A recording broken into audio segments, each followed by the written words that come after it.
जहां पर बुलाया ना हो, ध्यान देना, ये बड़ी महत्व की बात है, बड़ी समझने की बात है। जहां कोई आपको ना बुलाए वहां जाओगे तो इज्जत नहीं होगी, चाहे भाई सोना काहे ना बरस रहा हो प्यारे। पर बड़ी आनंद की बात, मेरा शास्त्र भी बड़ा उच्च कोटि का है प्यारे, और मेरा सनातन से उच्च कोटि में क्या होगा। हाँ, मेरे सनातन में कुछ एक जगह ऐसी है जहां बिना बुलाए जाओगे तो ज्यादा इज्जत होगी। और सुनना कौन कौन सी, ध्यान से।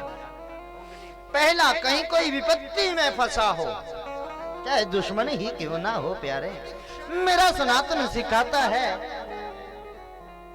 सनातन बताता है कि विपत्ति में फंसा हो तो वहां बुलाने के लिए, किसी का एक्सीडेंट हुआ हो वहां प्रतीक्षा करोगे, मुझे फोन करे, मैसेज करे, व्हाट्सएप करे, मैं तब जाऊं। हाँ, इधर से आ जाइए भैया, प्रणाम जिसने भी करना। हाँ, बड़ा सुंदर मेरे भाई ने, श्याम जी ने कैमरा लगवाया है, प्रेम से कह दो श्री राधे, एक बार भाव से कह दो श्री राधे, श्री राधे। तो कहने का भाव, कोई मुसीबत में फंसा हो वहां बिन बुलाए चले जाना, आपकी इज्जत और बढ़ जाएगी। दूसरा, सदगुरु के दरबार में बिन बुलाए जाओगे तो इज्जत ज्यादा होगी। हाँ? बुलाने से जाओगे, बुला के गए तो क्या गए, आना तो जाना तो वो है जो बिन बुलाए जाए। हाँ? और तीसरा मेरा भाई बहन, अपनी बहन बेटियों के घर में हम जाते हैं ना, तो वहां बुलावे की प्रतीक्षा मत करना, वहां बिन बुलाए चले जाना। हाँ? बहन बेटियों के घर में ध्यान देना। और चौथा, जहां भी भगवान की कथा हो रही हो, सत्संग, सत्संग माने सनातन के रहस्यों को जहां उजागर किया जाए, भगवान की बात जहां बताई जाए, वो सत्संग है। सत्संग में बुलाने से जाओगे तो वो इज्जत करेगा जो आयोजक है, ध्यान देना। कथा में बुलावे पर जाओगे तो ठीक है, जैसे हमारे यहाँ मुख्य यजमान वेद प्रकाश शर्मा जी हैं, आओगे इनके बुलाने से तो ये एक बार कहेंगे भाई बहुत अच्छा किया, आगे कहीं भी कोई भी यजमान हो। लेकिन याद रखना, बिन बुलाए अगर कथा में आओगे, यजमान स्वागत करे ना करे, लेकिन वो गोविंद दिल से लगाकर स्वागत करता है प्यारे, याद रखना। इसलिए हमारे सनातन में 4 स्थानों पर बिन बुलाए जाओ तो ज्यादा इज्जत बढ़ेगी। हरि की इच्छा है सती योगाग्नि के द्वारा जलकर भस्म होगी, इसलिए संतान आगे कहां बढ़ती, परिवार आगे कहां बढ़ता। भाव से कह दो श्री राधे। बाकी सच्चाई यह है मेरा भाई बहन, बाद में भगवान भोले बाबा है ना, इनका स्वभाव बड़ा प्रेममय है, ये खुश भी बड़े जल्दी हो जाते हैं, सबने मनाए तो मान गए, बाद में बकरे का सिर लाकर दक्ष को लगाया गया। अब देखना, विश्व में कौन भोले बाबा से बड़ा सर्जन होगा महाराज। हाँ, कटी हुई गर्दन को या तो मां भगवती जोड़ सकती है, या फिर मेरे भोले बाबा ये चमत्कार कर सकते हैं। इनसे बड़ा इंजीनियर, इनसे बड़ा साइंटिस्ट, इनसे बड़ा वैद्य चिकित्सक कोई नहीं हो सकता है। बोली उमापति महादेव की जय हो। बकरे का सर लगाया गया, इसीलिए जब भी हमारे आचार्य गण जब भी अभिषेक करवाते हैं, भोले बाबा की पूजा करवाते हैं, तो कहा जाता है बम बम भोले। क्या कहते हैं? और वो बम बम की ध्वनि जब आती है तो भोले बाबा को हंसी आ जाती है। अब बकरा ऐसे मैं ही कर सकता है ना, बोल तो सकता है नहीं है, तो वही ससुर हैं भोले बाबा के वो। हैं, इसलिए दक्ष की याद आ जाती है, जब हंसी आ जाती है तो प्रसन्नता आ जाती है, और जब प्रसन्नता होती है तो खुशी में ना जाने भगवान क्या क्या दे देते हैं। प्रेम से कहिए श्री राधे, श्री राधे। इस प्रकार से बेटियों के वंश के बारे में विस्तृत भागवत जी में बताया गया है। आगे 2 बेटा है, प्रियव्रत और उत्तानपाद। पहले उत्तानपाद के घर परिवार के विषय में भागवत जी में चर्चा की गई है। जाए उत्तानपाद से सुनीति सुरुचिस्तयो, सुरुचि प्रेयसे पत्यो नेतरायत्सुतो ध्रुवः। बंधुओं, उत्तानपाद जी महाराज का सुंदर परिवार है। इनकी पत्नी का नाम है सुनीति देवी। सुनीति का अर्थ होता है सुष्ठुर नीति इति सह सुनीति। जो शास्त्र का आचरण करने वाली हो, शास्त्रमय जीवन जीने वाली हो, सदकर्म करने वाली हो, वही है सुनीति। एक दिन ये महाराज कहीं बाहर गए, किसी राज्य में चक्रवर्ती सम्राट थे, बड़ा विस्तृत इनका साम्राज्य था। किसी राजा के यहाँ गए, बड़ा मान सम्मान हुआ। अचानक उनकी पुत्री पर दृष्टि पड़ी तो राजा ने कहा, भाई से तो हम संग में लेकर जाएंगे, इनके साथ में विवाह करेंगे। सहर्ष उसके पिता ने भी सोचा, इतना बड़ा राजा है, स्वीकार कर लिया। किंतु बेटी ने एक शर्त रख दी, महाराज कहीं आपकी पहले शादी तो नहीं हुई है? बोले हाँ हुई है। बोले एक शर्त पर मैं आपको पति रूप में स्वीकार करूंगी, यदि आप अपनी पहले वाली पत्नी को छोड़ दें तो। बंधुओं, शास्त्र कहता है कामातु राणम भयम न लज्जा। जब काम मनुष्य पर आतुर हो जाता है ना, आ जाता है, बढ़ जाता है, सिर चढ़ जाता है, फिर ना भय रहता है ना शर्म ही बाकी बचती है। इसलिए वचन देकर लेकर आए। बाद में सुनीति को घर से निकाल दिया गया। बेचारी जाती भी कहां थी। गर्भ में बालक पल रहा था। राज्य के साथ में ही एक छोटी सी कुटिया में रहने लगी, जैसे भी जीवन को गुजारने लगी। मेरा भाई बहन कहते हैं, समय चाहत नहीं लागत बारा। कब बच्चा हुआ, कब वो बच्चा लगभग 4 सवा 4 वर्ष का हो गया, मालूम नहीं पड़ा। लेकिन हाँ, यही बात अगर उससे पूछी जाए, जिस माँ ने कैसे कैसे अकेले गुजारा किया, कैसे बच्चे को पाल रही थी, लेकिन फिर भी खुश थी कि यही हरि की इच्छा है, तो मैं हरि की इच्छा में ही प्रसन्न हूं। क्यों? क्योंकि शास्त्र को मानने वाले थे। एक दिन बालक कुछ बालकों के संग में क्रीड़ा कर रहा था, खेल रहा था। छोटा सा बच्चा, नाम है ध्रुव। क्रीड़ा करते करते अचानक एक बालक ने कह डाला, ए ध्रुव, तुम्हारा जो आचरण है, तुम्हारा जो रहन सहन है, आचरण तो यद्यपि बहुत शुद्ध है, परिष्कृत है, पर तुम्हारा रहन सहन तो बड़ा उच्च कोटि का होना चाहिए। क्यों?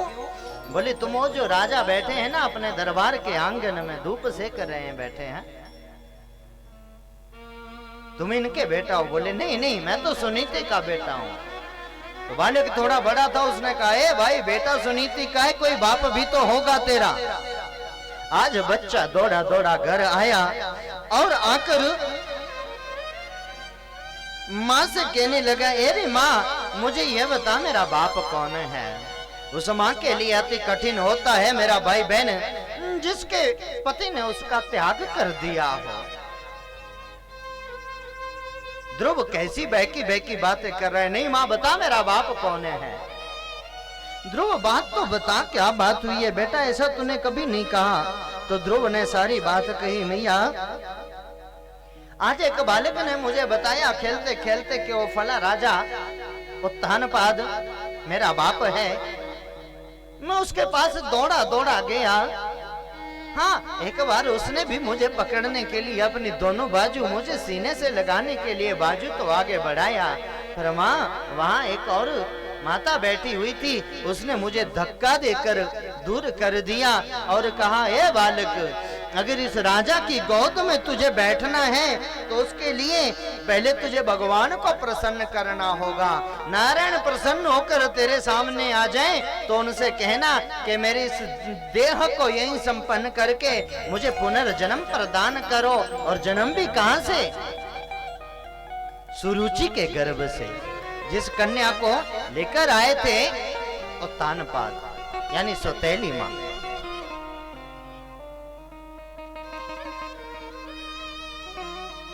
माँ ने विचार किया सुनीति ने और कहने लगी, है ध्रुव, मातो सपत्न्या सदुरुक्ति विद्या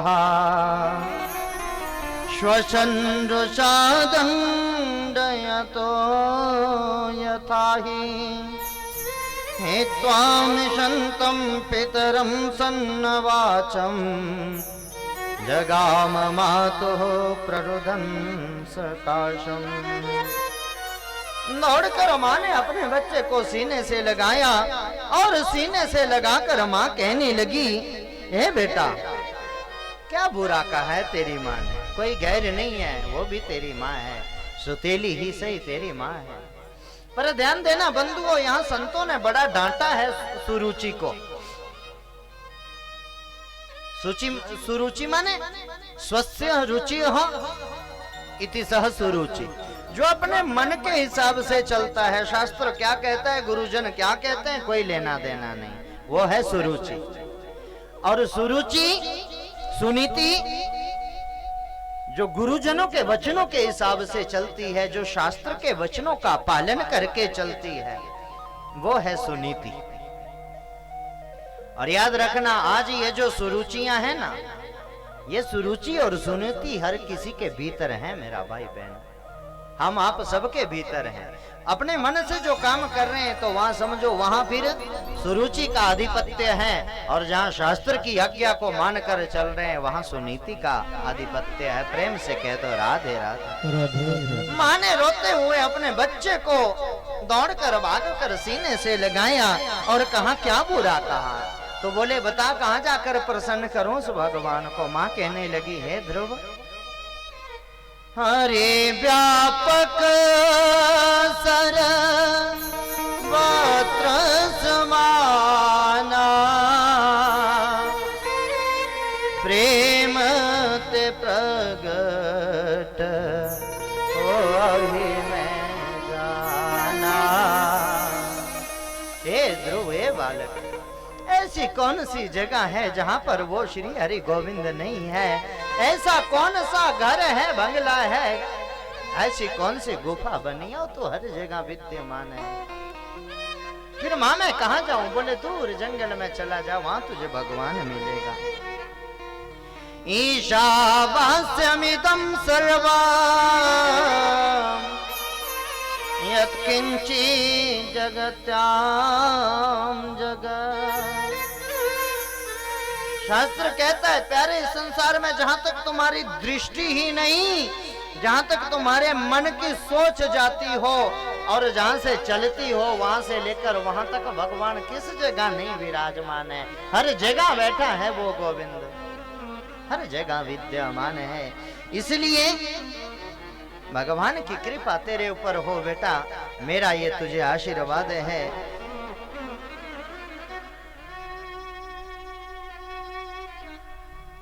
ध्रुव, तू निश्चित बड़भागी है, तू जा बेटा।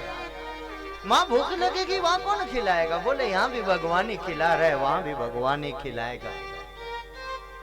माँ नींद आएगी किसकी गोद में सोऊंगा? बोले, यहाँ भी उसी की गोद में सोता था, वहां भी जाकर उसी की गोद में सोएगा। अपनी दिल में उस बाकी झांकी का ध्यान करना मेरा भाई बहन। मात्र 4.25 वर्ष का 4 वर्ष का बच्चा घर से निकला है प्रभु को पाने के लिए। मार्ग में नारद जी महाराज मिले। नारद जी ने परीक्षा लिया बालक का और कहा, हे बालक कौन है? बोले, महाराज मेरा नाम ध्रुव है, मैं सुनीति का पुत्र हूँ। आप बताइए आप कौन हो? बोले, नारद। बड़े खुश हुए, आप मिल गए? तो बोले, मुझे सब मिल गया, आप ना मिलते तो शायद कुछ भी ना मिलता।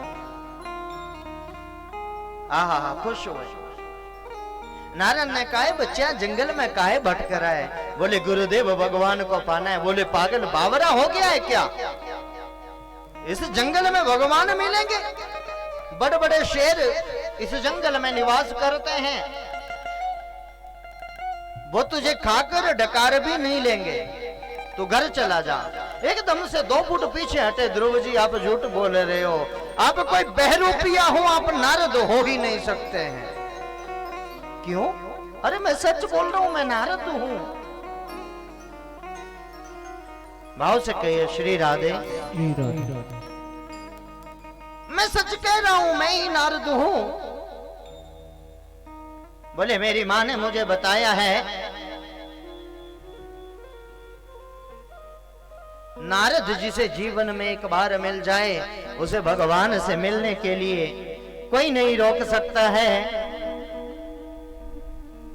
इसलिए आप मुझे भगवान से मिलने से रोक रहे हो। आप नारद नहीं हो सकते हो, आप कोई बहरूपिया हो। आज नारद की भी आंख में मानो प्रसन्नता का आंसू निकला। धन्य हो गया नारद भी, ऐसा शिष्य संसार में मिलता कहाँ है महाराज। इसलिए सीने से लगाया, बेटा क्षमा करना, तू धन्य इतना है, तूने तो मुझे भी धन्य कर दिया। रे ध्रुव, मैं ही नारद हूँ, मैं तो तेरी परीक्षा ले रहा था। आज की तरह नहीं कि भीड़ इकट्ठा करने के लिए प्यारे प्राय शिष्य को दीक्षा देते घूमो। शिष्य तो एक ही उबार देता है, ध्रुव जैसा अगर मिल जाए, हाँ एक ही काफी है। इसलिए उसे पद्धति बताई भगवान को पाना कैसे। वही जित आसन, जित श्वास, जित संग, जितेंद्रिय, स्थूले भगवतो रूपे मनः संधारे धिया। पद्धति को बताया, गुरु ने दीक्षा दिया, उसी दीक्षा को मन में लेकर भजन करते रहे। समय जात नहीं लागत बारा। गुरु ने कहा था श्वासों को जीतना। ध्रुव जी महाराज पहले फल खाकर समय निकालने लगे। धीरे धीरे 3 दिन बाद, 4 दिन बाद फल खा लेते, धीरे धीरे 10 दिन बाद पत्ता खा लेते, ध्यान में बैठे रहते। छोटो सो बच्चा था, मन में किसी प्रकार का कोई विकार था ही नहीं। और जहां विकार ना हो वहां तो भगवान नित्य निवास करते हैं प्यारे। इसलिए श्वासों को जीतने को कहा था गुरुदेव ने। श्वासों को जीतते जीतते कब संसार की वायु को पी गया छोटा सा बच्चा, पता ही नहीं चला। एक दिन सब देवता इकट्ठे हुए, कहने लगे, बोले भाई सांस लेने में बड़ा समस्या हो रहा है। सब ब्रह्मा जी के पास गए और देवता बोले, हे प्रभु, नैवं विदाम भगवन प्राणरोधम चराचरस्याखिल सत्त्वधाम्नः विधेहि तन्नो वृजिनाद्विमोक्षम् प्राप्ता वयं त्वां शरणं शरण्यम्। हे प्रभु, श्वास लेने में बड़ी दिक्कत हो रही है, मर जाएंगे, जैसे हवा कहीं से आ ही नहीं रही। ब्रह्मा जी बोले, बेटा क्या करूं, कुछ स्थिति हमारी भी ऐसी ही हो रही है। इसलिए सब के सब दौड़े गए। नारद भगवान के श्री चरणों में भगवान को प्रणाम किया और कहा, हे प्रभु, आप बताइए क्या कारण हो रहा है। पवन देव, वायु देवता कहाँ चले गए महाराज। भगवान मुस्कुराए और बोले कहीं नहीं गए हैं। मेरा एक छोटा सा भक्त है, मात्र 4 साढ़े 4 वर्ष का, गुरु की आज्ञा का पालन करते करते भक्ति के भजन के बल से कब उस वरुण देवता को, उस वायु को, संपूर्ण ब्रह्मांड की वायु को पी गया ध्रुव जी महाराज, पता ही नहीं चला। देवता बोले, भगवान बताओ क्या चाहता है, क्या मांगता है, तुरंत जाकर उसे देकर आते हैं। भगवान बोले, विडंबना तो यही है, कुछ मांग भी नहीं रहा, बोल भी नहीं रहा। भगवान से निवेदन किया देवताओं ने, प्रभु कहीं ऐसा ना हो कि देर हो जाए, इसलिए जल्दी से जाओ।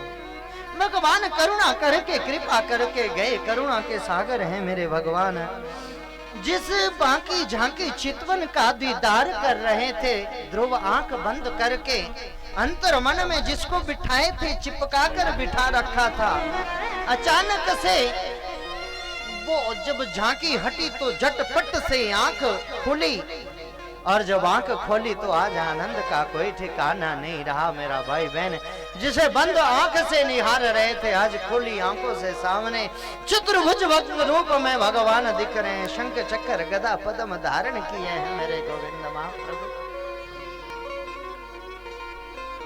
लेकिन हाँ, भगवान भी निहार रहे हैं कि ऐसा इतना सा छोटा और इतना बड़ा भक्त बड़ी कठिनाई से मिलता है आज के समय में।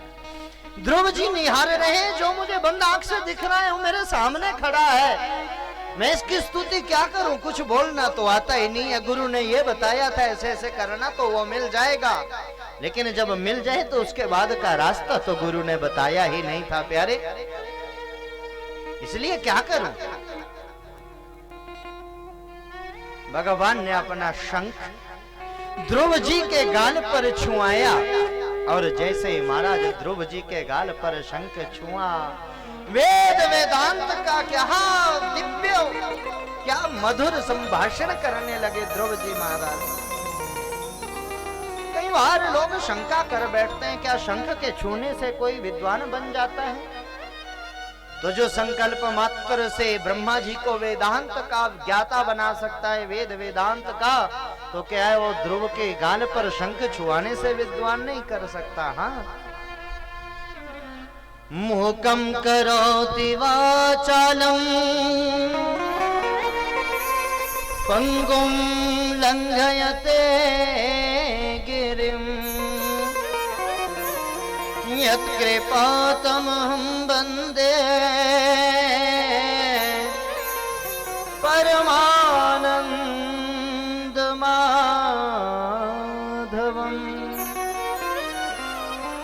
उस गोविंद की कृपा जिस पे होती है प्यारे, गूंगा पंचम स्वर में गाने लगता है, बहरा कानों से सुनने लग जाता है, लंगड़ा चढ़कर बड़े बड़े पर्वत पहाड़ों पर चढ़ जाता है, तो क्या ध्रुव जैसा सकुशल बालक वेद वेदांत में भगवान की स्तुति क्यों नहीं कर सकता है? बड़े सुंदर भाव में स्तुति की है महाराज। यो यन्तः प्रवेश्य मम वाचमिमां प्रसुप्ता संजीवयत्यखिल शक्तिधरः स्वधाम्ना अन्याश्च हस्तचरण स्वरण श्रवण त्वगादि प्राणानमो भगवते पुरुषाय तुभ्यम्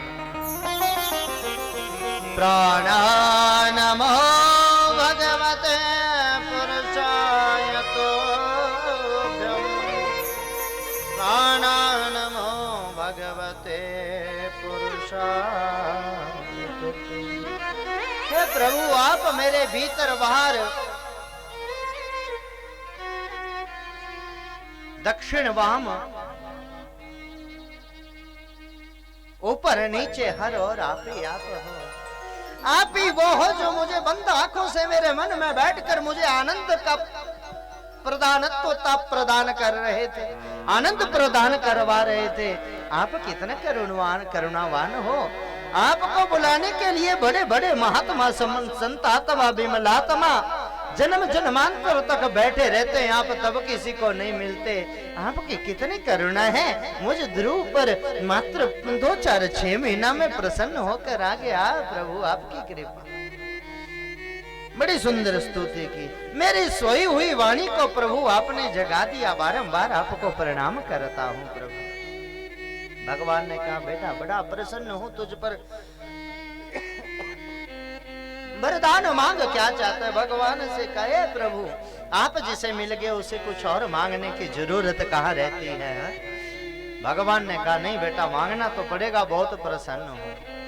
और संकल्प ध्रुव ने यही लिया था कि मेरी माँ ने जो शब्द कहा है, सौतेली माँ को मैं एक बार उस गद्दी पर तो बैठ जाऊं। कहीं ना कहीं मन में ये भाव आया था। याद रखना मेरा भाई बहन, हम दुनिया में ना जाने पड़ोसी का, हंस का, रिश्तेदार का, किस किस का बुरा चाहते रहते हैं। आधे से ज्यादा दुखी आज हम अपनी निकृष्ट सोच के करके हैं मेरा भाई बहन। अन्यथा भगवान को आपके सुख दुख से, लाभ हानि से, यश अपयश से, जय विजय से कोई लेना देना नहीं है। हमने खुद ब खुद अपने आप को दुखी कर रखा है संसार में।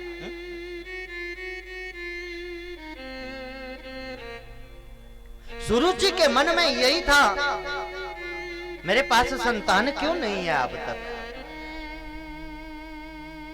तो मन में भाव ध्रुव जी के भी आया था कि एक बार उस राजगद्दी पर बैठूं तो सही। धक्का दिया था ना उसने मुझे। भगवान ने कहा, बेटा तथास्तु, राजगद्दी तुझे जरूर मिलेगी, जा मेरा आशीर्वाद। और जा पर कृपा राम की होई ता पर कृपा करे सब कोई। ध्यान देना मेरा भाई बहन, जिस ध्रुव को धक्का देकर सौतेली मां ने निकाला था ना, आज उस ध्रुव के स्वागत पर राज्य की सीमा पर वन के प्रारंभ होने की जगह पर आरती की थाल लेकर वही सुरुचि सबसे आगे खड़ी थी। इसलिए दुनिया के चक्कर में पड़ोगे तो दुनिया आगे आगे रहेगी और तुम हमेशा पीछे पीछे रहोगे, और एक बार भगवान के चक्कर में आगे है ना तो फिर तुम आगे आगे रहोगे और दुनिया पीछे पीछे रहेगी। प्रेम से कह दो श्री राम। ध्रुव जी महाराज आए, आरती उतारी सबने, सुंदर राज सिंहासन पर बिठाया गया। सब लोग बड़े प्रसन्न भई। मां के लिए भी भगवान से प्रार्थना की। सुरुचि के पास भी पुत्र हुआ, नाम पड़ा उसका उत्तम। नाम उत्तम था, पर एक दिन गंधर्वों के साथ में टकराया, गंधर्वों के द्वारा मारा गया। बाद में ध्रुव को क्रोध आया तो अनेक गंधर्वों को मारना शुरू किया। यहाँ प्रश्न उठता है मेरा भाई बहन, क्या कोई भगवान का दीदार साक्षात्कार पाने के बाद भी क्या कोई किसी के ऊपर बाणों की बौछार कर सकता है? क्या कोई तलवार से किसी की गर्दन काट सकता है? ये जानकर के इसमें भी राम समा रहा है। तो कहा हाँ, कैसे? गुरु ने ये बताया भगवान को पाना कैसा। भगवान मिल गए, भगवान से आशीर्वाद कृपा मिल गई, राजगद्दी के अधिकारी हो गए। लेकिन गुरु ने ये नहीं बताया था कि जीवन जीने की कला क्या है, समाज में रहना कैसे है। ये आज किसी पाठशाला में नहीं पढ़ाया जाता मेरा भाई बहन। आज की यूनिवर्सिटीज कॉलेजेस में ये नहीं बताया जाता है हमें सामाजिकता में कैसे जीना है। हमने ये जीवन, ये देह हमें मिला किस लिए है? ये तो मात्र मेरी इन सनातन की कथाओं में ही मिलेगा प्यारे। बोली सनातन धर्म की। इसलिए बाद में ध्रुव को गुरुओं ने आकर शांत किया। बाद में ध्रुव को सुंदर शिक्षा अनेक विद महापुरुषों के द्वारा दी गई। सत्संग किया। सत्संग करने के बाद ध्रुव जी महाराज ने अपना राज्य अपने बेटी को राजगद्दी पर बिठलाया। लगभग 36,000 वर्ष इस धराधाम पर राज किया ध्रुव जी महाराज ने। एक समय आया, संध्या का समय था। इस विषय को थोड़ा सावधान होकर सुनना मेरा भाई बहन, मेरे ब्राह्मण गण विशेष ध्यान से सुनना इस बात को। संध्या कालीन समय आया, लगभग 6 बजे थे, ग्रीष्म ऋतु का समय। यमराज आकर दरवाजे पे खड़ा हो गया ध्रुव जी के। क्यों रे भाई, कौन है? बोला मैं यमराज। किस लिए आए? बोले तुम्हारे राजा को, ध्रुव को लेने के लिए। समय आ गया था ध्रुव का, ध्यान देना मेरी बात पर। ध्रुव का समय आ गया, यमराज लेने के लिए आ गया। यमराज सामने आकर भीतर खड़ा हो गया। बाबा बोल कैसे? बोले राजन आपको लेने आया हूं ध्रुव जी। बोले अच्छा, पर मैं तो अभी। ध्रुव जी ने अपने पात्र उठा रखे थे जी, ये जो संध्या के पात्र होते हैं ना, तष्टा आचमनी अर्घ्य जलपात्र आदि, इन पात्रों को स्वयं साफ कर रहे थे। वो राजा जो 36,000 सालों से राज कर रहा था। आज कई बार हम लोगों को शर्म आती है, नहीं हम कहीं बाहर बैठकर संध्या करेंगे। 36,000 वर्षों से जो राजा राज कर रहा था, ये खाली ब्राह्मण के लिए नहीं, ये हमारे चारों वर्णों के लिए है, सनातन धर्मावलंबियों के लिए, ये हमारी 36 बिरादरियों के लिए, सबके लिए बात है मेरा भाई बहन।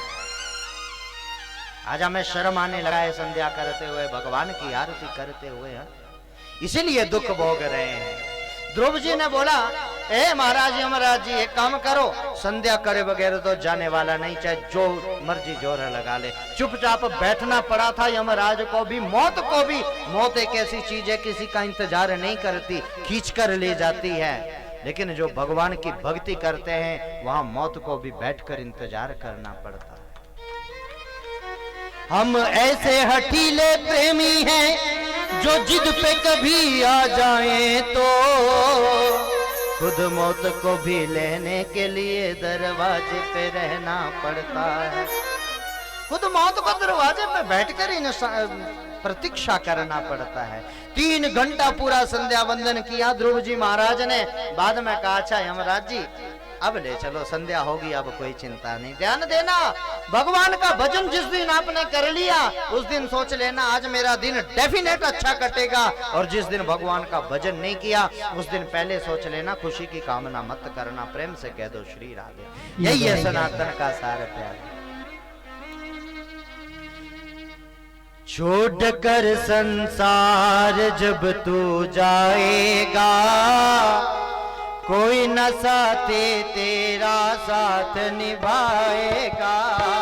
छोड़ कर संसार जब तू जाएगा, कोई न साथी तेरा साथ निभाएगा। छोड़ कर संसार जब तू जाएगा, कोई न साथी तेरा साथ निभाएगा। छोड़ कर संसार जब तू जाएगा, कोई न साथी तेरा साथ निभाएगा। छोड़ कर संसार जब तू जाएगा, कोई न साथी तेरा साथ निभाएगा।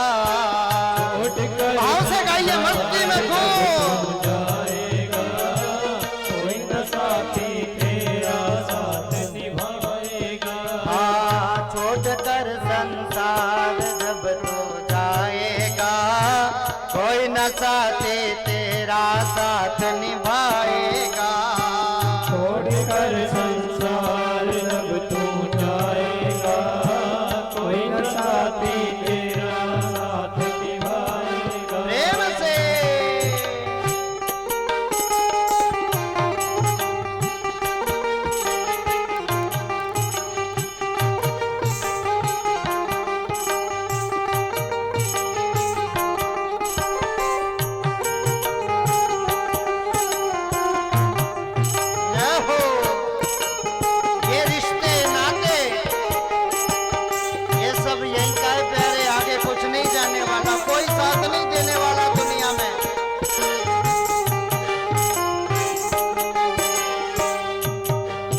साथी है मित्र गंग के,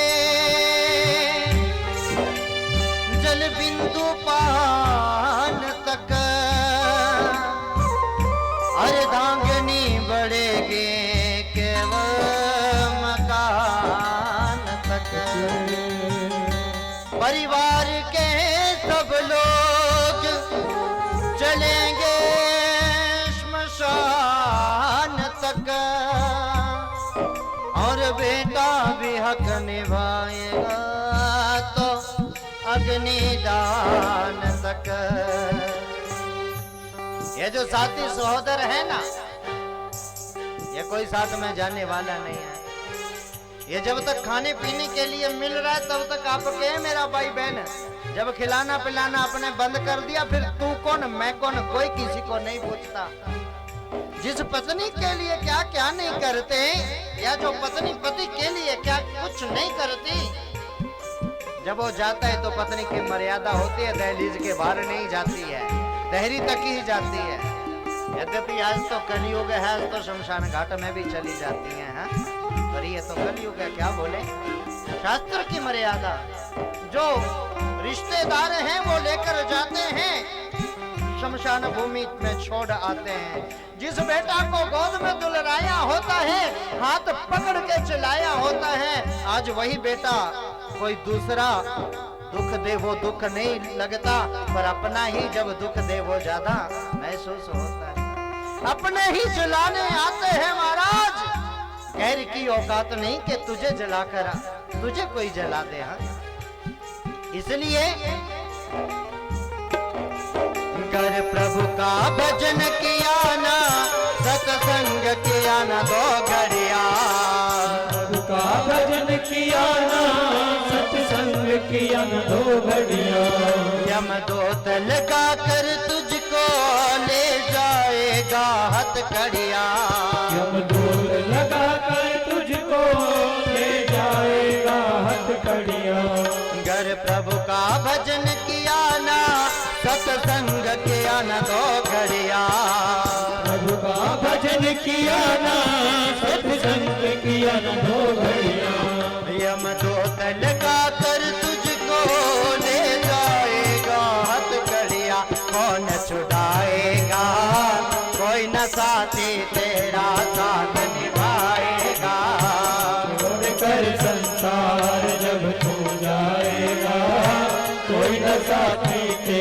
साथ निभाएगा। छोड़ कर संसार जब तू जाएगा, कोई न साथी तेरा साथ निभाएगा। संसार जब तू जाएगा, कोई न साथी तेरा साथ निभाएगा।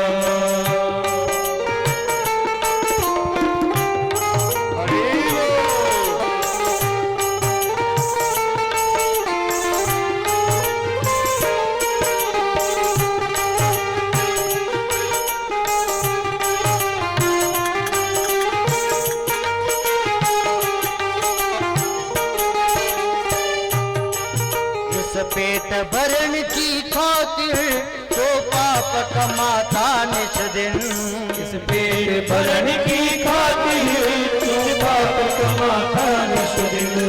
इस पेट भरण की खातिर जो पाप कमाता निस दिन। इस पेट भरण की खातिर जो पाप कमाता निस दिन। श्मशान में लकड़ी रख कर तेरे आग लगेगी एक दिन। शमशान में लकड़ी रख कर तेरे आग लगेगी एक दिन। आग हो जाएगा, कोई न साथी तेरा साथ निभाएगा। छोड़ कर संसार जब तू जाएगा, कोई न साथी तेरा साथ निभाएगा। के जाना है सबको एक दिन, हाँ जाना है सबको एक दिन। मानव कलेवर छोड़ के, मानव कलेवर छोड़ कर संसार जब तो जाएगा, कोई न साथी तेरा साथ निभाएगा। छोड़ कर संसार जब तू जाएगा, कोई न साथी तेरा साथ निभाएगा।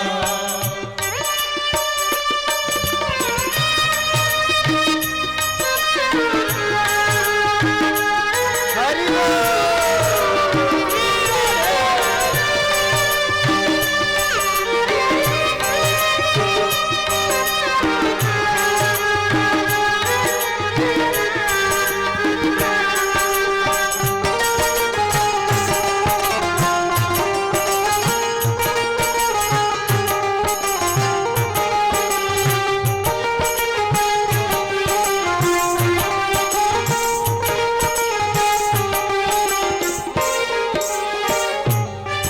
सत्संग की गंगा है ये, तो इसमें लगा ले गोता। सत्संग की गंगा है तो इसमें लगा ले गोता। वरना संसार से एक दिन जाएगा तो भी रोता। वरना संसार से एक दिन जाएगा तो भी रोता। फिर पछताएगा, कोई न साथी तेरा साथ निभाएगा। छोड़ कर संसार जब तू जाएगा, कोई न साथी तेरा साथ निभाएगा।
संसार जब तू जाएगा, कोई न साथी तेरा साथ निभाएगा।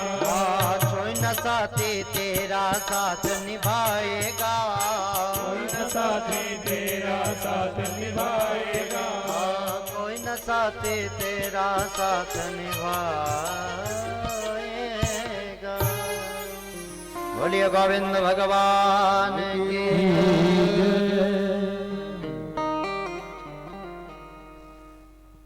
इस संसार में मेरा भाई बहन है, असल यात्रा तो जीवन की तब शुरू होती है जब बुलावा आता है, हाँ? क्योंकि जाना तो तभी है जब बुलावा आए, हाँ? और इसीलिए कवियों का, संतों का कहना है कि इस संसार में अपना तो वही है जो अपना भजन कर लिए प्यारे, हाँ?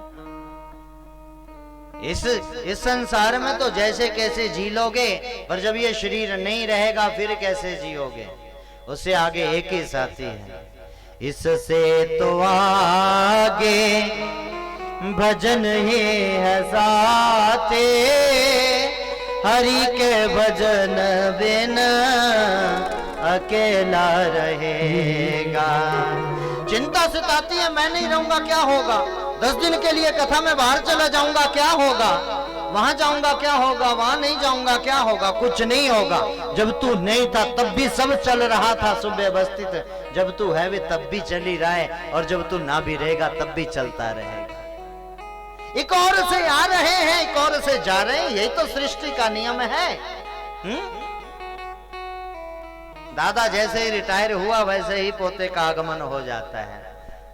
इस ओर से जा रहा है तो इस ओर से आ भी तो रहा है, यही सृष्टि का प्रक्रम है प्यारे। इसलिए इससे तो आगे भजन ही है साथे, हरि के भजन बिना अकेला रहेगा।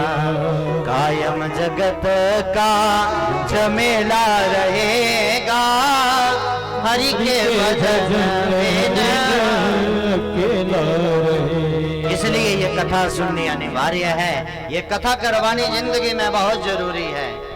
बेटी की शादी कर ली, बेटे का विवाह कर लिया, बड़े बड़े काम कर लिए, बड़े बड़े न्योता दे लिए, लेकिन जीवन में अगर एक बार कथा नहीं करवाए तो प्यारे शायद जिंदगी में कुछ नहीं किए। क्यों? हमारे ऊपर कुछ ऋण है जीवन में। पहला ऋण है उस परमात्मा का जो मां के गर्भ के माध्यम से हमें संसार में लेकर आया, जिसे देव ऋण कहते हैं। दूसरा है ऋषि ऋण, जिन्होंने इस संसार में हमें जीना सिखाया, ऋषि ऋण। और तीसरा यथार्थ में जो प्रथम भी कहा जाता है, मातृ ऋण, पितृ ऋण। और इन ऋणों से हम तभी ऋण हो सकते हैं जब ऐसा कोई यज्ञ अनुष्ठान भगवान के लिए करवाए। बेट बोले कन्यादान बहुत बड़ा दान है, कोई संदेह नहीं, पर बेटी परमात्मा ने कृपा करके दी है तो उसका दान देना ये समाज की मर्यादा हो तो निभानी ही है। वो ऐसा नहीं है कि बेटी को घर में ही रख लेंगे, शादी तो करना पड़ेगा, तो ये तो जबरदस्ती वाला दान हुआ ना। लेकिन ऐसा कोई दान करे जैसे हमारे शर्मा जी ने, श्रीमान श्री वेद प्रकाश शर्मा जी ने और सब भाइयों ने, आप लोगों ने मिलकर किया। एक बार तालियां हो जाएं इस परिवार के लिए जोर से। हाँ, ऐसा दान करना बड़ा कठिन है मेरा भाई बहन। प्रथम दिवस में भी हमने संकेत किया था, जन्मांतरे भवेत पुण्यम तदा इदं सत्संगमम लभेत। एक जन्म के पुण्य से ये कथा नहीं करवा सकते प्यारे, ये तो कई जन्मों के पुण्य उदय होते हैं तभी ये कथा करवाने का भाग्य या सुनने का सुअवसर प्राप्त होता है। आज कथाएं बहुत हो रही हैं संसार में, कथाओं की कोई कमी नहीं है, लेकिन जिस कथा के करने से जिंदगी की व्यथा ही ना मिटे फिर उस कथा का फायदा भी क्या है। कथाएं हो रही हैं, बड़े बड़े चुटकुले चल रहे हैं, शेरो शायरियां चल रही हैं, ना जाने क्या क्या चल रहे हैं। मैं तो यही कहूंगा प्यारे, ऐसी व्यथा से बचाए भगवान। व्यथा को मिटाने के लिए कथा है, ना कि व्यथा को बढ़ाने के लिए कथा हो संसार में। हा? व्यथा मिटती है इस कथा से। भाव से कह दो श्री राधे। इन्हीं के वंश में, ध्रुव जी के वंश में आगे चलकर महाराज अंग का जन्म हुआ। अंग राजा बने। अंग ने बड़ा सुव्यवस्थित अपना राज्य चलाया। अंग के आगे चलकर इन्हीं के पुत्र हुए आगे चलकर वेन, और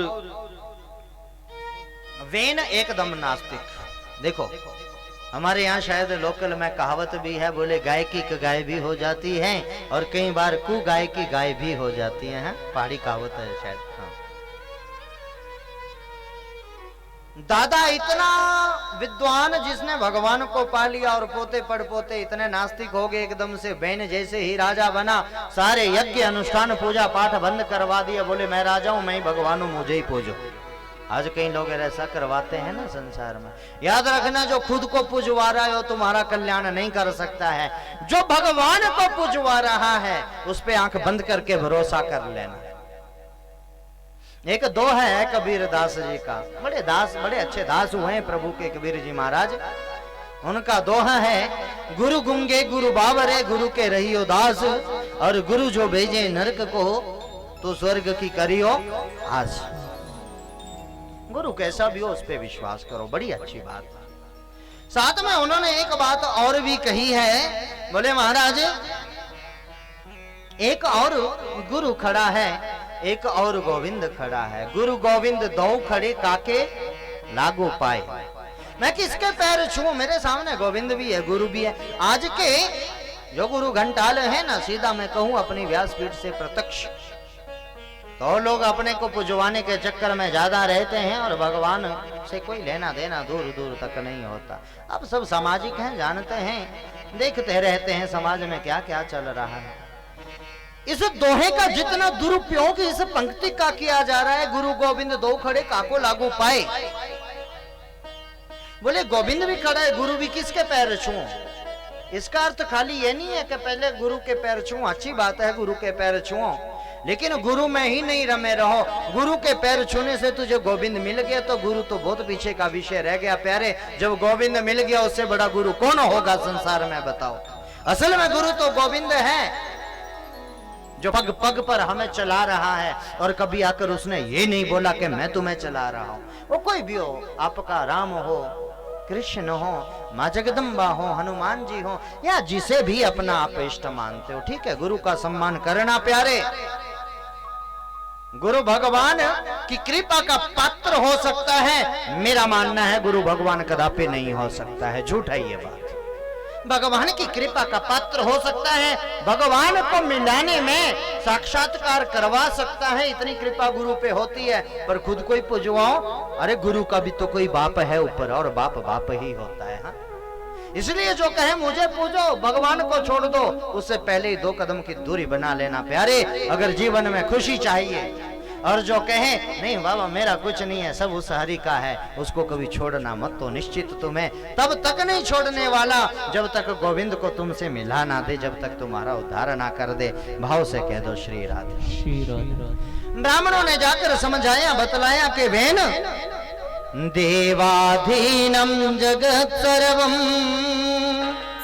मंत्राधीनाश देवता, ते मंत्रः ब्राह्मणादीना तस्मात् ब्राह्मण देवतम। ये जो संसार है प्यारे, ये देवताओं के अधीन है। ये सृष्टि किसके अंतर्गत चल रही है? ये कैबिनेट राज्यों वाली या सेंटर वाली ही कैबिनेट नहीं होती है प्यारे। एक कैबिनेट भगवान की भी चलती है, जिस कैबिनेट में इंद्र को राजा बनाया गया है। तो सारा ही जो कमांडिंग है वो वहां से हो रही है। ये तो छलावा ही है, दिखावा ही है, इसके सिवा और कुछ नहीं है। बाकी असल तो कमांडिंग वहां से चल रही है। यहाँ तो नाच रहे हैं कठपुतली की तरह, जैसा नचा रहा है वैसे नाच रहे हैं बस। तो बताया राजा को, भैया ये जो जगत है देवताओं के अधीन है, और देवता किसके अधीन होते हैं? मंत्रों के। और मंत्र किसके अधीन होते हैं प्यारे? वैष्णवों के, ब्राह्मणों के, संतों के। इसलिए इस धरती के प्रत्यक्ष देवता हैं गौ, ब्राह्मण, कन्या, बेटियां और संत महात्मा। और ये धरती माँ ये 4-5 प्रत्यक्ष देवता हैं, 2 और भी हैं, सूर्य, चंद्रमा और अग्नि। ये दिखते तो प्रत्यक्ष हैं, इसलिए जो प्रत्यक्ष देव हैं उनको पहले पूजो ना। लेकिन इसने नहीं माना। कुछ क्रोधी स्वभाव के भी ब्राह्मण रहे हैं हमेशा संसार में। क्रोध आया, क्रोधाग्नि से इसे जला दिया। अब चिंता और हो गई, अब क्या किया जाए? तो बाद में इनके शरीर का मंथन किया गया। इन्हीं के शरीर से देखो, आज लोग कहते हैं विज्ञान ने बड़ा तरक्की कर लिया। मेरी दृष्टि में तो विज्ञान अभी बहुत पीछे है प्यारे। शास्त्र की दृष्टि से यदि मैं कहूं, कैसे? आज तो कई माए बहनें बेटियां ऐसी हैं जिनके संतानें नहीं हो रही, डॉक्टरों के अनंत प्रयत्न करने के बाद भी। मेरे सनातन में तो मरे हुए व्यक्ति के पेट से भी, यहां प्रमाण यही तो कह रहा है, और क्या? मंथन करना। मर गया था वेन, मरने के बाद उसका मंत्र औषधि के द्वारा उपचार किया गया, फिर मंथन हुआ और मंथन करके उसके मरे हुए के पेट से एक पुत्र को पैदा किया गया। वंश ना खत्म हो, कुल की मर्यादा ना खत्म हो, क्षत्रियत्वता ना खत्म हो, क्षत्र धर्म ना खत्म हो, इसलिए पैदा किया गया। उनका नाम पड़ा पृथु। बोलिए पृथु जी महाराज की जय। पृथु जी महाराज ने देखा बड़े हुए धरती में चारों ओर हाहाकार था, सूखा पड़ा था। खूब मेहनत की, पेड़ लगवाए, खूब जल दिए, हरा भरा किया, लेकिन फिर भी प्रजा में जितना अन्न की आवश्यकता थी उतना अन्न मिल नहीं रहा था। इसलिए एक दिन क्रोध आ गया, तलवार ले लिया और धरती को साक्षात सामने बुला लिया। धरती माँ ने कहा, हे महाराज, मेरा इसमें कोई दोष नहीं है। क्यों? बोले तुम्हारे बुजुर्गों ने जो पाप कर्म किए, वेन आदि राजाओं ने, उन पाप के बोझ से मैं इतनी दब गई हूं। धरती माँ कभी संतानों के बोझ से नहीं दबती है। जनसंख्या कितनी होगी ये मैटर नहीं है, जनसंख्या कैसी हो गई है ये मैटर करता है प्यारे। कितनी की बात बताऊं, भगवान श्री कृष्ण के इकलौते अपने परिवार में लगभग 2.5-3 लाख लोग एक परिवार में रहते थे। जनसंख्या, प्रेम से कह दो श्री रात, विषयांतर ना हो, इसलिए खुद ही समझदार हो, समझ जाओ प्यारे। हाँ, तो कहा, स्वयं पूछा धरती माँ से, करूं क्या? तो उसने कहा, यज्ञ करवाओ, हवन करवाओ। पृथु जी महाराज ने 1 नहीं 2 नहीं अनगिनत 100 यज्ञों के बराबर करवाए। उसके बाद खूब खुशहाली, चारों ओर खुशी ही खुशी की लहर हो गई। जब खुशी खुशी हुई, बड़े खुश हुए, और एक दिन ब्राह्मणों को बुलवाकर कहने लगे पृथु जी महाराज, हे महाराज, प्राणाधारा सुता ब्रह्मन् गृहाश्च सपरिच्छदा राज्यं बलं मही कौश इति सर्वं निवेदितम्। हे गुरु जी, हे ब्राह्मण देवता, मेरे पास जो भी है से तुम सबको मैं दान करता हूँ। जो था पत्नी, पुत्र, धन, खजाना, राज्य सब दे दिया। ब्राह्मणों ने हर्ष स्वीकार तो किया, पर आशीर्वाद रूप में डबल करके वापिस दे दिया। ये होना चाहिए ब्राह्मण का स्वभाव। बोलिए विप्र समाज की। इसी प्रकार से आगे चलकर इनके संतान हुई। नाम है प्राचीन बरही। प्राचीन बरही ने भी यज्ञ अनुष्ठान तो किए, पर अब ध्यान से सुनना, थोड़ा पद्धति बदल गई। पिता के गुरु तो सदगुरु वैष्णव ब्राह्मण थे, पर प्राचीन बरही के गुरु वो बन गए जो ढक्कन भी खोलते हैं और चाकू तलवार भी चलाते हैं। समझ रहे हो ना कहने का भाव? हाँ, तो ऐसा गुरु महाराज तुम्हें उबार नहीं सकता है, वो तो डुबो ही सकता है। जो खुद मांस भक्षण करता हो, क्या खाक वो किसी का उद्धार कर पाएगा? ऐसों से सावधान रहना प्यारे। हाँ, यहां गड़बड़ी आई हुई। गुरुजी खुद पीने खाने वाले थे, इसलिए चेला को भी वैसे ही बना लिए। जिन यज्ञों में पुत्र चला तो उसी मार्ग पे 100 यज्ञ करूंगा, बाप ने किया था मैं भी करूंगा। लेकिन पद्धति बदल गई, नारियल की जगह बकरे के सिर, घोड़े के सिर काट कर देने लगे। एक दिन नारद जी महाराज इसने समझाया, मूर्खो देख नव मंडल में कृपा की नारद जी ने, तो देखा जितने उसने काट रखे हैं जीव, वो सब के सब उसे खाने के लिए आ रहे हैं। गिड़गिड़ा कर नारद के चरणों में गिर गया और कहने लगा, महाराज मुझे बताओ, भागवत जी में एक बड़ा सुंदर वर्णन आता है, एक उपाख्यान है, पुरंजन उपाख्यान। सूक्ष्म में हम इसे समझते चले हैं तो बड़ा लंबा चौड़ा, हम सूक्ष्म में व्याख्या करेंगे समास रूप में इसकी। पुरंजन माने पुरः जनयति इति सह पुरंजन। पुरंजन माने जो बार बार जन्म ले रहा है, बार बार मर रहा है, ना जाना कितनी बार किसका बेटा, कितनी बार किसकी बेटी, कितनी बार किसकी माँ, कितनी बार किसकी पत्नी बन रहे हैं, बस यही कुछ चक्कर में फंसे हुए हैं, यही है पुरंजन। पुरंजन पुर माने पुरी, देह, शरीर, घर, महल।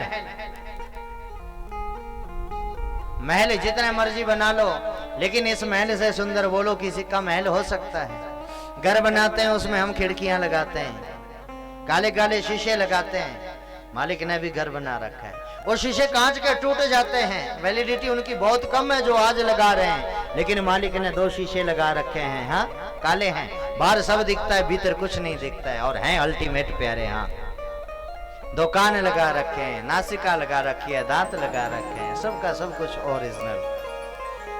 आइए गा ही लेते हैं एक बार, बड़ा प्यारा भाव है।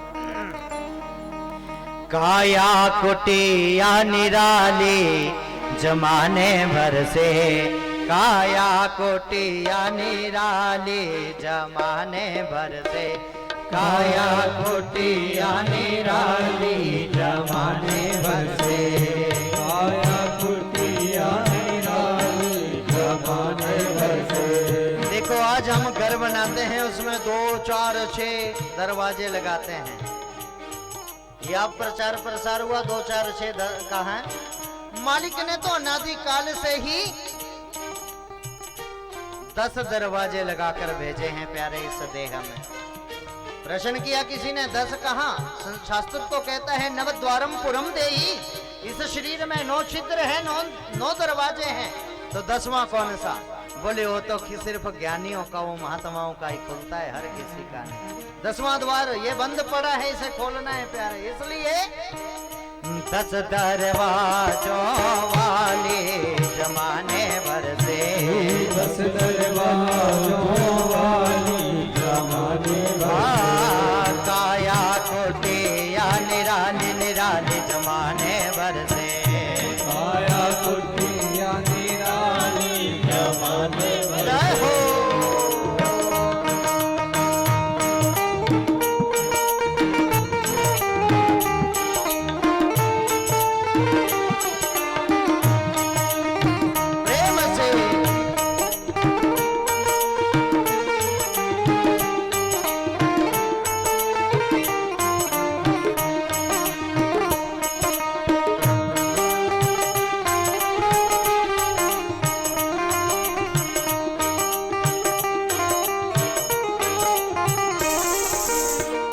सबसे सुंदर आंख के खिड़की, सबसे सुंदर आँख की खिड़की, सबसे प्यारी ये आंख की खिड़की, सबसे प्यारी आँख की खिड़की, जिसमें पुतलियां काले जमाने भर से, 10 दरवाजों काली जमाने भर से, 10 दरवाजों रे वाले जमाने भर से, 10 दरवाजों वाले जमाने भर से।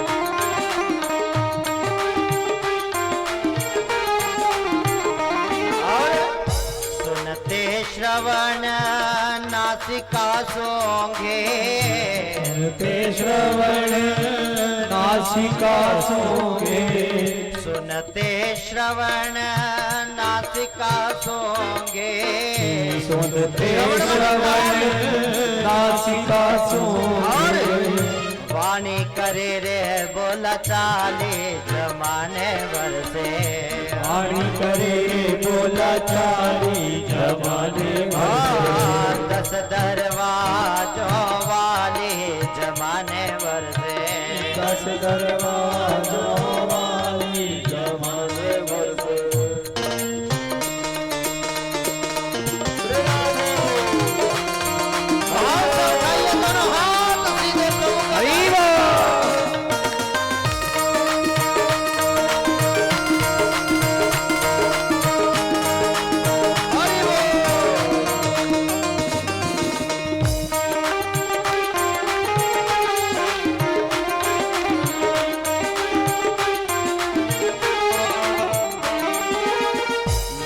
के भीतर रहते रसना, मुख के भीतर रहती रसना, मुख के भीतर रहते रसना, मुख के भीतर रहती रसना, छठ रस स्वादों वाले जमाने भर से, छठ रस स्वादों वाली जमाने भर से, दस दरवाजों रे वाले जमाने भर से, दस दरवाजों वाली जमाने भर से।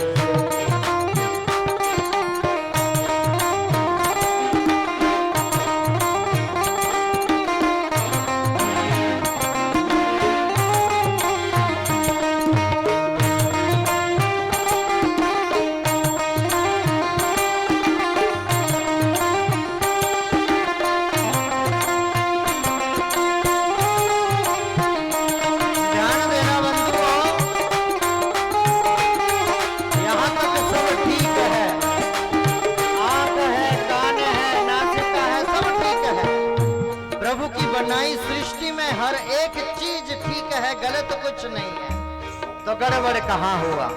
सुनिए, करके संग इंद्रियों का मन, करके संग इंद्रियों का मन, इसलिए संत महात्मा विमलात्मा कहते हैं, महापुरुष कहते हैं, कुसंग से बचो प्यारे, कुसंग डूब देता है इंसान को। ये मन जब इंद्रियों का साथी बन गया तो तब गड़बड़ हुई, हाँ? फिर मनी राम जब हो जाए तो गड़बड़ है प्यारे। करके संग इंद्रियों का मन, करके संग इंद्रियों का मन, बन बैठा जंजाले जमाने भर से, बन बैठा जंजाली जमाने भर से, दस दरवाजों वाले जमाने भर से, दस दरवाजों वाली जमाने भर से, काया कुटिया निराली निराली जमाने भर से, काया कुटिया निराली जमाने भर से।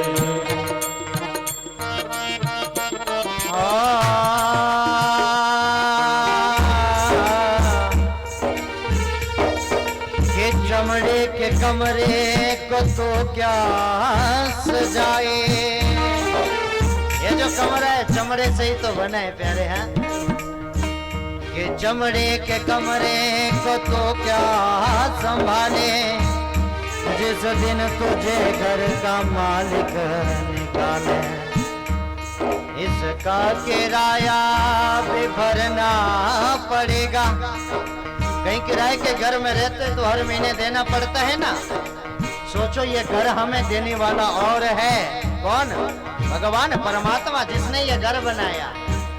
क्या हमने कभी इसका किराया दिया? पल पल दे रहे हैं। कैसे?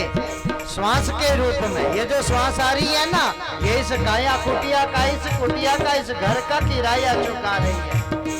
हा? तो पाया क्या और खोया क्या? अगर कुछ पाना है तो भजन करो, साथ में जाएगा, क्योंकि जाना तो है ना एक दिन। आएगा नोटिस जमानत न होगी। आजकल किसी की अगर सजा हो जाती है तो पहले ही पैसा ले दे के सब कुछ कर लेते हैं, लेकिन प्यारे याद रखना, एक अदालत ऐसी है उसमें जमानत के लिए कोई अर्जी नहीं लगती है। वहाँ कागज के टुकड़े काम नहीं आते, वहाँ तो एक ही दौलत चलती है, राम नाम की दौलत। वहाँ मेरे राम के नाम का सिक्का चलता है, दोनों हाथ उठाओ प्यार से। आएगा नोटिस जमानत ना होगी, बल्ले में घर कुछ अमानत न होगे, फिर होके कैद तुझे चलना पड़ेगा, काया कुटी खाली करना पड़ेगा। संत महात्मा कहते हैं प्यारे, मेरी ना मानो तो यमराज तो मनाएंगे, तेरा कर्म दंड मार मार भुगताएंगे, घोर नरक बीच दुख सहना पड़ेगा, काया कुटी खाली करना पड़ेगा। छोड़ना ही पड़ेगा, जितना मर्जी प्यार कर लो। कहे गीतानंद फिरेगा तो रोता। जब यमराज सामने खड़ा होता है ना प्यारे आके, तब याद आती हैं बातें। सब था मेरे पास पर कभी मैंने कथा तो करवाई नहीं, लाखों करोड़ों रुपए दिया था मालिक ने एक समय में, पर वो लगाया कहाँ? दूसरों पे, अपने लिए क्या किया? हा? इसलिए कहे गीतानंद फिरेगा तो रोता, 1,84,000 में खाएगा गोता, फिर जन्म लेके मरना पड़ेगा, काया कुटी खाली करना पड़ेगा। जन राजेश मोह मत करना, तो करना क्या संसार में? प्रेम सबसे करना, मोह मत करना प्यारे। डुबो देता है, मार देता है, बर्बाद कर देता है ये मोह, और प्रेम हमेशा उबार दिया करता है। इसलिए राम ही केवल प्रेम प्यारा, मेरे राम प्यार को जानते, इसके सिवा कुछ नहीं मानते संसार में। जन राजेश मोह मत करना, मरना पड़ेगा पछताना, मरना पड़ेगा पछताना।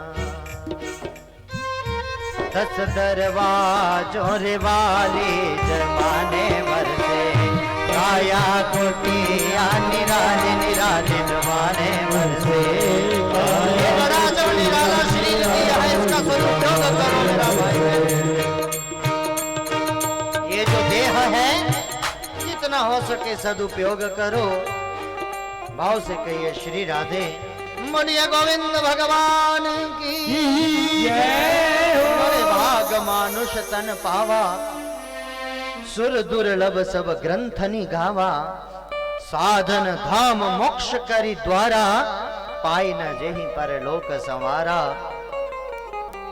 बात समझ में आई पुरंजन के, इसलिए अब सदगुरु की शरणागत हुए। गुरु घंटाल को छोड़ दिया, कलियुगी गुरु को छोड़ दिया, ऐसा नहीं है बंधुओं। नासा ने, एक एनजीओ है अमेरिका की नासा, बहुत लोग जानते होंगे, उसने अपनी मैगजीन में लिखा है अभी भारतवर्ष में 15% धर्म है।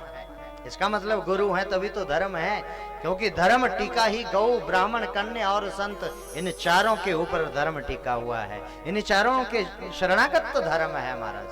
हाँ, ये रक्षक हैं धर्म के, ये पैर हैं, जैसे गाड़ी के 4 पहिए होते हैं, ये गौ ब्राह्मण कन्या और संत। हाँ? इसलिए नासा कहता है, बोले जिस दिन ये 14.5% हो गया, उस दिन सृष्टि में प्रलय आ जाएगी। हाँ? अरे नासा कुछ नया नहीं कहता, जो मेरे ऋषियों ने करोड़ों साल पहले कह रखा है वही तो आज नासा बता रहा है। कुछ नया नहीं है संसार में, कुछ नहीं बदला, बस थोड़ा सा ना ये इंसान बदल गया प्यारे, बाकी कुछ नहीं बदला। भाव से कहिए श्री राधे। श्री राधे।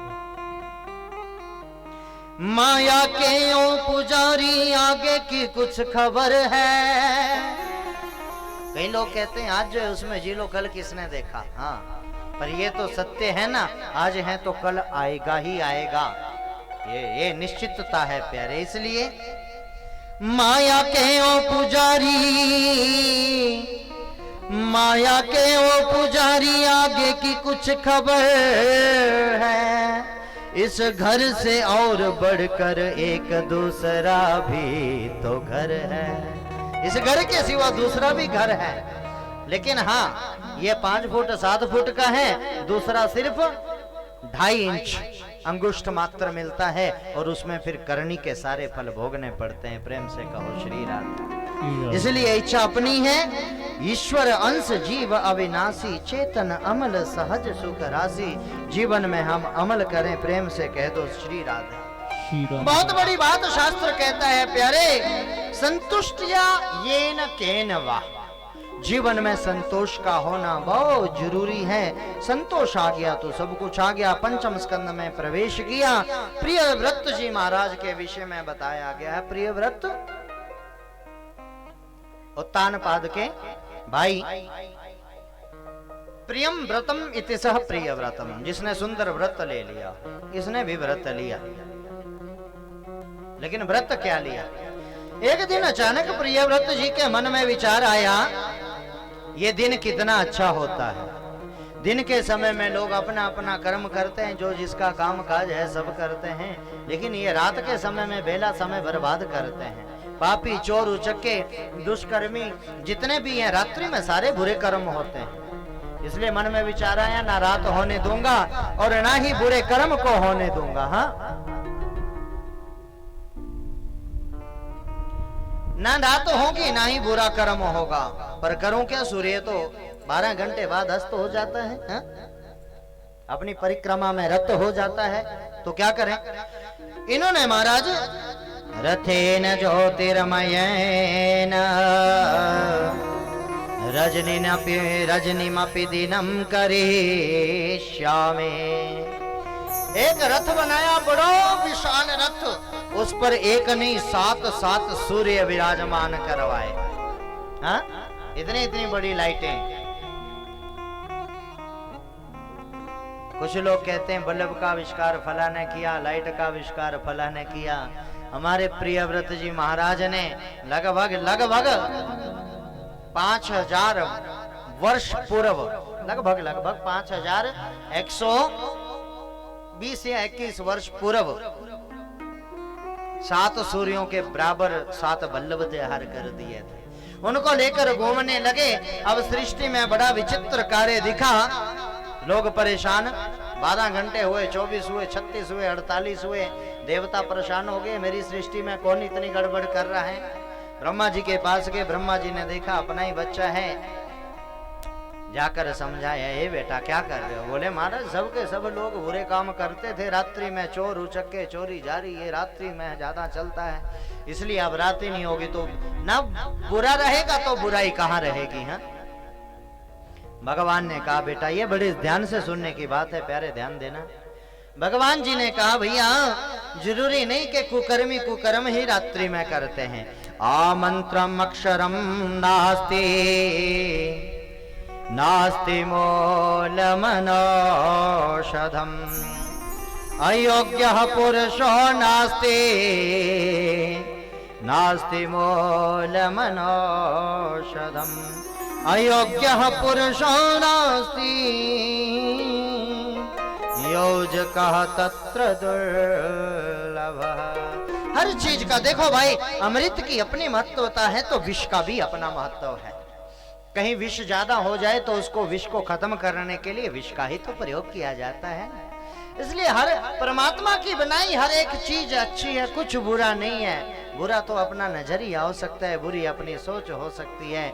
प्रेम से कह दो श्री राधा। श्री राधा। इसलिए धर्माविरुद्धो भूतेषु कामोऽस्मि भरतर्षभ। हे प्रिय व्रत, जिस काम को तुम बुरा कह रहे हो वो तो धर्म के आचरण में है, धर्म के सहित है। उस काम से ही तो ये सृष्टि आगे बढ़ रही है ना, बच्चे पैदा हो रहे हैं। इसलिए भगवान ने तो कहा काम भी मेरी विभूति है और है असल में। भाव से कह दो श्री राधे। इसलिए बोले बेटा मान जाओ, जिद को छोड़ दो। ब्रह्मा जी की बात को माना, जिद को छोड़ दिया। इनके आगे बड़ा लंबा चौड़ा परिवार है। इन्हीं ने अपने 7 बच्चों में इस 7 द्वीपों को बांटा, 7 सागरों की रचना हुई। इनके आगे चलकर नाभि हुए, नाभि के ऋषभ देव हुए और ऋषभ देव जी के महात्मा भरत हुए। मेरे इस धराधाम पर मेरा भाई बहन 3 भरत हुए हैं, जिनके नाम पर इस धराधाम का नामकरण किया गया है। क्या नाम है? भारतवर्ष। बोलिए भारत माता की जय हो। प्रेम के साथ में बैठे तो कहने का भाव, एक ऋषभ नंदन भरत, एक केकई नंदन भरत और एक कौशल्यानंद नंदन भरत। हाँ? शकुंतला नंदन भरत, ऋषभ नंदन भरत और केकई नंदन भरत, ये 3 भरत हुए हैं, जिनके नाम से इस भारतवर्ष का नाम बड़ा प्रचलित है। प्रेम से कहिए श्री राधे। इन ऋषभ नंदन भरत के माध्यम से सिंधु नरेश रहुगण का, जो इनके मन में, रहुगण के मन में था कि मुझसे बड़ा कोई धर्म का विद्वान नहीं है, तो इनकी आंखों को खोला। इन्होंने थोड़ा सा रहुगण का कल्याण किया, आत्म तत्व का बोध करवाया। और एक बात हम आपको भी सीखने में मिलती है मेरा भाई बहन, याद रखना, एक मृगा के संगते भरत धरे मृग देह, तुलसी वा को कौन गति, जो घर घर करत सने। जो हर किसी के प्रेम के चक्कर में पड़ जाते हैं, वो मेरा, वो मेरी, वो फला, वो फला, वो फला। ध्यान देना, एक मोह के चक्कर में तुम भरत जी को पढ़ने के करके मृग शावक बन के जन्म लेना पड़ा और 3 जन्म बर्बाद करने पड़े, तब जाकर हरि मिले हैं। और हम घर घर में पड़े रहते हैं, मोह वो मेरा फला फला फला। भाव से कह दो श्री राधे। इसलिए सुंदर भरत जी के चरित्र का चित्रण किया। आगे चलकर 6ठम स्कंद में प्रवेश किया। अजामिल उपाख्यान के माध्यम से यह बताया कि जीवन में लालच ज्यादा बढ़ जाए तो वो भी डुबो देता है, और भगवान का नाम जब आए तो लालच खत्म हो जाता है। अजामिल ने बड़े बड़े भयंकर पाप किए। एक ब्राह्मण होते हुए भी तलवार ले लिया, लाल चंदन टीके की जगह काला तिलक लगा लिया, लुटेरा बन गया, लोगों को लूटना काटना पीटना शुरू किया। लेकिन जब संत का गुरु का आगमन हुआ तो सब छोड़ दिया, और अंत समय यामती सागती, बालक का नाम नारायण था, उस बालक के नाम से ही तर गए। इसलिए मेरा भाई बहन, हमारे शास्त्रों में नाम की बड़ी महत्वता है। नाम बड़ा विचार करके सदगुरुओं से पूछ के रखना चाहिए। आज जो ये चिंटू पिंटू फला फला किसी का हो तो बुरा मत मानना भाई। हाँ, और ये जो आधुनिक नाम हो गए, इनका त्याग करके आओ चले मेरे सनातन की ओर, आओ चले सनातन की ओर। यह लोक भी सुखी रहेगा, परलोक भी। भाव से कह दीजिए श्री राधे। भाय को भाय अनक आलस हो, नाम जपत मंगल दिसि दस हो। नाम जपने की बड़ी महिमा है प्यारे, और वो नाम एक राम का हो सकता है, सनातन के किसी का भी हो सकता है। अजामिल का उद्धार हुआ। आगे चलकर विश्व रूप के बारे में, सन्निवेश के बारे में बताया गया है, त्वष्टा मुनि के विषय में बताया गया है, और मृत्तासुर के बारे में कहा गया है। मृत्तासुर भगवान का भक्त हुआ है, किन्हीं कारणों से आसुर कुल में चला गया था, लेकिन तब भी भगवान का दर्शन हुआ इंद्र के वज्र के द्वारा। क्यों? वज्र ब्राह्मण की हड्डियों से बना हुआ था। इसलिए उन हड्डियों में ही भगवान का दीदार हुआ। इधर से ये खोल दीजिए भैया, ताकि थोड़ा सा हवा, पवन देव भी आएंगे भाई, ये भी कथा सुनना चाहते हैं। भाव से कह दो श्री राधे। श्री राधे राधे।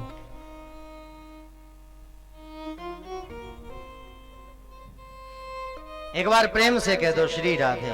श्री राधे। जय सिया राम, जय जय सिया राम, जय सिया राम, जय जय सिया राम, जय सिया राम, जय जय सिया राम, जय सिया राम, जय जय सिया राम। भजन ठेको। जय सिया राम, जय जय। भाव से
वृत्तासुर को इंद्र के वज्र में भगवान का दीदार हुआ।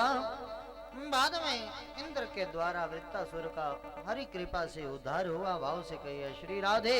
सप्तम स्कंद में प्रवेश किया, जिसमें सुंदर प्रहलाद जी महाराज के चरित्र को चरित्रार्थ किया गया है। आप लोगों ने अभी कुछ ही दिवस पूर्व होली का त्योहार बड़ी धूमधाम से मनाया होगा। निश्चित एक दूसरों को सबने रंग लगाया होगा। रंग माने जीवन में आनंद आना, रंग माने जीवन में बुराइयों को छोड़ देना, रंग माने जीवन में मेरा भाई बहन छोटी छोटी बातों पर कई बार पूरा का पूरा परिवार टूट जाया करते हैं। तो वो छोटी छोटी बातों के करके हमारे बीच में कोई किसी प्रकार का मतभेद हो सकता है, मन भेद नहीं होना चाहिए प्यारे। हाँ, अगर मन भेद हो तो मतभेद नहीं होना चाहिए। दो में से एक भी रहे तो कल्याण हो जाता है। भाव से कहिए श्री राधे। श्री राधे। बड़ा सुंदर प्रश्न पूछा परीक्षित ने। भाव से कहिए श्री राधे। इसे खुला खुला ही रहने दो भाई यार, कितना सुंदर है। सूर्य देवता भी तो भगवान से प्यार करते हैं ना, इन्हें भी तो कथा सुनना है। खोल दो इसको। भाव से कहिए श्री राधे। प्रश्न किया महाराज, जहां तक मैंने भगवान की कथा को सुना है, कहीं ना कहीं भगवान की सोच में फर्क नजर नहीं आता है। बोला कैसे? कहा महाराज देवताओं का हमेशा साथ दिया, असुरों ने क्या बुरा किया था, भगवान उनका उद्धार करते हैं, ठीक है मान लिया। पर कहीं ना कहीं भगवान के जो कर्म दिख रहे हैं उनमें कहीं फर्क नहीं नजर आता है। तो कहा महाराज नहीं, भगवान में कहीं कोई फर्क नहीं है। भगवान सबसे प्रेम करते हैं। हाँ, बात अलग है, एक बाप के 4 बेटा भी होते हैं तो उन चारों में से हो सकता है एक अति प्रिय हो, पर 3 भी तो प्रिय तो होते हैं ना। इसलिए कहा महाराज, ये यथा मां प्रपद्यन्ते तांस्तथैव भजाम्यहम्। भगवान कहते हैं जो मुझे जिस भाव में बुलाता है मैं तो उसी भाव में दौड़ा चला जाता हूँ। हाँ? बस बुलाने का जैसा जिसका भाव है मेरा वैसा ही रहता है। तस्मात् केनाप्युपायेन मनः कृष्णे निवेशये। किसी भी प्रकार से लगे पर हमारा ये मन भगवान के श्री चरणों में लगे, बस ये ध्यान रखना। भाव से कह दो श्री राधे। उदाहरण दिया, ऐसा नहीं है भगवान कोई भेदभाव की दृष्टि रखते हैं ना, भगवान असुरों से भी बड़ा प्रेम करते हैं। तो कहा कोई उदाहरण कहा। हाँ, जब हिरण्याक्ष को मारा गया था तो इसी का भाई है हिरण्यकशिपु। बड़ा क्रोध आया, मेरे भाई को मार दिया, छोड़ूंगा नहीं। इसके भी 3 बच्चों को इंद्र ने मार दिया था, आहलाद, अहलुलाद और सहलाद। इसकी पत्नी है कयाधु। कयाधु के 3 गर्भों को नष्ट कर दिया था महाराज। इसलिए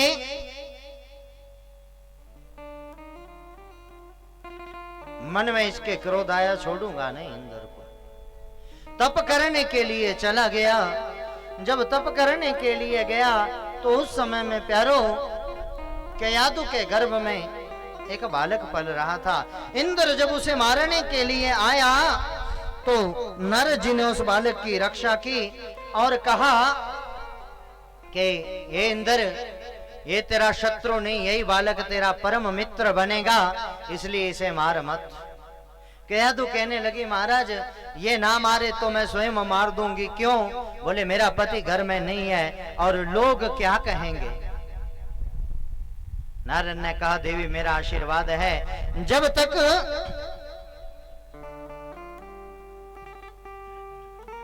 तेरा पति तप करके लौट कर वापिस ना आ जाए, बोला तब तक तेरा ये गर्भ तेरे पेट में ही रहेगा। जा मेरा आशीर्वाद है, ब्राह्मण का आशीर्वाद मिला प्यारो। नारद जी ने आशीर्वाद दिया। समय जात नहीं लागत तुम्हारा, समय बीतता चला गया। एक दिन भगवान ब्रह्मदेव तपस्या से प्रसन्न हुए हिरण्यकशिपु की।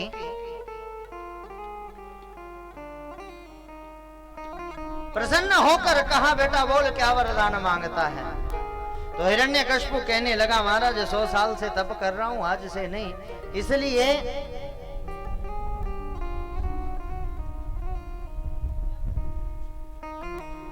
एक ही वरदान चाहता हूं, मैं अमर हो जाऊं, मैं मरूं ना। ब्रह्मा जी ने कहा अमर तो बेटा हम भी नहीं है। जब सृष्टि में प्रलय होता है तो एक बार हमें भी देह बदलना पड़ता है हरि इच्छा अनुसार, इसलिए तुझे क्या अमर करूं। बोले फिर जाओ कह दो प्रसन्न नहीं है। नहीं बहुत अब भाई 100 साल कोई तप करेगा तो प्रसन्न तो क्यों ना हो। हाँ, आशीर्वाद तो देना पड़ेगा ना प्यारे। इसलिए बोले क्या मांगते और जो मांगे। बोले अच्छा। बोले हाँ। बोले फिर वरदान दो, ना देवी के हाथ से मरूं ना देवता के हाथ से। बोले जा दिया। बोले अभी सुन तो लो पहले, ना रात्रि में मरूं ना दिन में मरूं, ना सुबह में मरूं ना शाम में मरूं, ना अस्त्र से मरूं ना शस्त्र से मरूं, ना परमात्मा से मरूं ना जीवात्मा से मरूं। बोले एक कहा था तूने बौछार लगा दी। बोले प्रसन्न हो तो वरदान दो। ब्रह्मा जी ने कहा तथास्तु, वरदान दे दिया। और वरदान देकर पाकर प्रसन्न होकर लौटकर आ गए। जब आए तो दो खुशियां मिली। उधर भगवान की कृपा पात्र हुए, भगवान का आशीर्वाद मिला ब्रह्मा जी का। इधर घर में आए तो सुंदर बेटा पैदा हुआ, नाम पड़ा प्रहलाद। बोलिए प्रहलाद जी महाराज की। बच्चा धीरे धीरे बड़ा हुआ। बच्चे को पढ़ाने की बात आई तो बच्चे को पढ़ाने के लिए इन्होंने अपना ही गुरुकुल खोल लिया, अपने ही गुरुकुल में पढ़ाने लगे और अपनी ही शिक्षा देने लगे। कई बार अहंकार के करके भगवान कुछ देता है तो उसे झुककर स्वीकार करना चाहिए मेरा भाई बहन। ये ना हो थोड़ा सा धन आए और अकड़ू बन के खड़ गए, ऐसा नहीं होना चाहिए। जहाँ जिस वृक्ष में फल ज्यादा लगते हैं वो ज्यादा झुक जाया करता है। इसलिए इसमें अहंकार आ गया, अपनी आसुरी शिक्षा को ही प्रचार प्रसार करने लगा। और होता भी यही है, सरकारें बदलती रहती हैं, सिलेबस बदलता रहता है, जिंदगी बर्बाद होती रहे, बच्चों की किसी को क्या लेना देना है। प्रेम से कह दो श्री राधे। श्री राधे। एक सुंदर शिक्षा प्रहलाद जी